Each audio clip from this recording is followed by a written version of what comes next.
Hey, hello, how you doing? I'm here with Scott French, aka the Jedi Prince. We're at the Winter Park Public Library, and we're doing our second history harvest related to our ongoing project, long-term project. Working on the Winter Park historical narrative, right? This is a project that came together in collaboration with Rollins College, UCF, Winter Park Chamber of Commerce, Winter Park Public Library, Winter Park Historical Society, the Pulaski Museum. I'm leaving somebody out, I'm sure. I think that's the people around the table. I hope so. And our goal here is to collect some histories, collect the histories of the community. I think one of the things that we talked about when we talked about this project is I think many people have a strong sense of what they think of as the Winter Park narrative. And our goal was to try to come up with a more holistic narrative that was driven at some level by community. Both Scott and I are very concerned with community in the South, in memory, material culture. Of course, Scott can talk a little bit about some of the work he's done in his previous institutions. And of course, I've done a lot of work with Hannibal Square, which is historic African American community in Winter Park, and also worked with Eatonville, which is the first incorporated first incorporated African American community in the United States.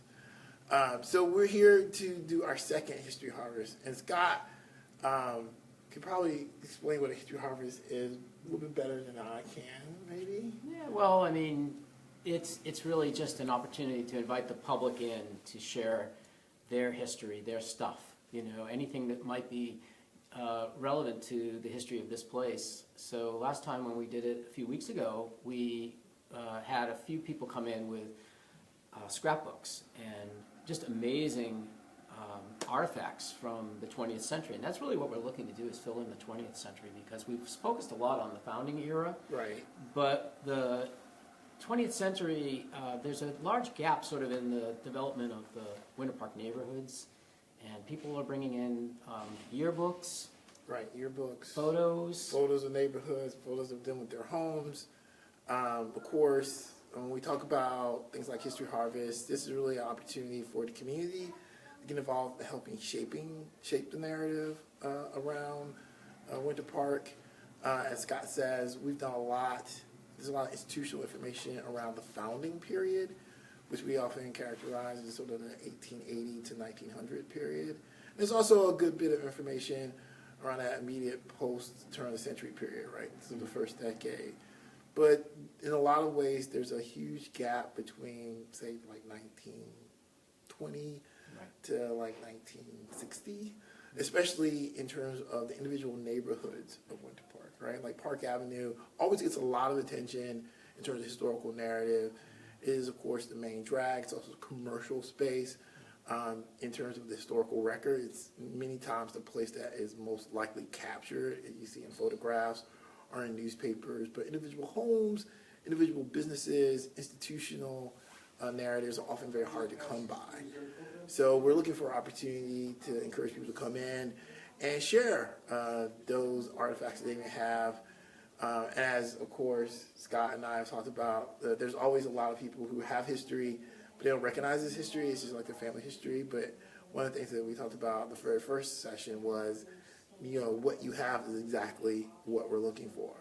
And while you may not necessarily come down for this event, it's always important to recognize that if you have some artifact related to Winter Park history that you think be really important to sort of help document the story of your neighborhood or your street or some organization you're a member of, you can always reach out to us, and we might be able to incorporate that into some future history harvest or work with the public library to digitize it. And it's important to recognize when we talk about history harvest, we're not talking about taking your stuff, Right. We're just talking about digitizing your stuff. Exactly. Important. I'm glad you mentioned that, because I didn't say that when we talked about History Harvest. We really are just creating copies, facsimiles, and adding them to a public archive. We really want to have a visual record, particularly of the neighborhoods.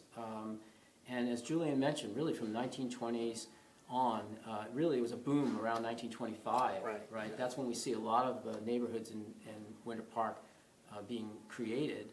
And we only just have a very sketchy idea of what the history of those neighborhoods are, and we can start to connect up the photographs, photographs of individual homes, maybe aerial photographs, neighborhood institutions, anything that you have that would help us tell that story. We really appreciate helping to bring it into the public archive. And, one of our things, I think we've had a lot of working titles for this project, but I think one of the things that does inspire our approach to this is very much we want to reconcile what we would consider the kind of high narrative of Winter Park history with a much more grounded community narrative, like household narrative. And one of the things that I think has sort of come through in the research that we've done in the archives is that every neighborhood in Winter Park has a little bit of a history to it, but those aren't necessarily codified in a way that people might not necessarily recognize. You can talk to people on an individual basis, they can tell you about their neighborhoods, but that doesn't necessarily get infused into the official narrative. And what we're trying to do here is to create that more broad-minded, inclusive narrative. And of course, home is one of the themes that comes through in that. City of Homes. City of Homes, right. Yeah, the old Chamber of Commerce slogan really is a little bit of the guiding light for this. Yeah. And some of the visioning things that have happened in the last few years in Winter Park are an important part. In some ways, it's really clear that some of that visioning language is really something that stretches back to the founding of the town. This emphasis on culture, emphasis on art, but also really emphasis on homes, right? That's one of the things that unifies the entire story of Winter Park. And it's always great to see people come in.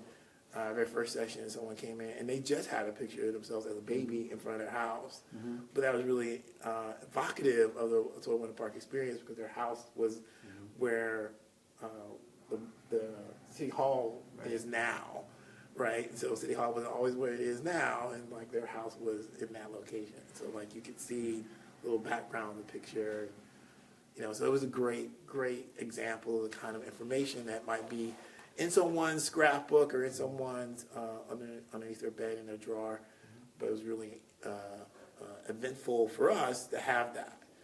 So if you have the chance, please come out. We're here in the Winter Park Public Library in the community room. We're going to be here. We're sort of here for a period from like 11 to 3. And if you have opportunity, you can drop by. As I say, this is a digital process. That means if you have a picture that you want to bring, there have to be 100 pictures. Some pictures that you think are important, come down. You sign paperwork, so you're deeding the digital copy to the Winter Park Public Library. Go into the archive. It can be used for research, and perhaps some of your pictures will be incorporated in this more holistic narrative of Winter Park history that we're trying to put together. Anything else you think we can think? Well, just that there's a rumor that if you come down, you might meet Mark Hamill. That's true. There's a rumor. Jedi Prince himself. That you might meet Mark Hamill. That's going to spread across the internet. Like I know. Well, we're going to get a crowd. Thanks for watching. Not the young Mark Hamill, though. Unfortunately, I'm sorry. It's the old Last Jedi. Oh, well, okay. Yeah. He's might be right in front of you.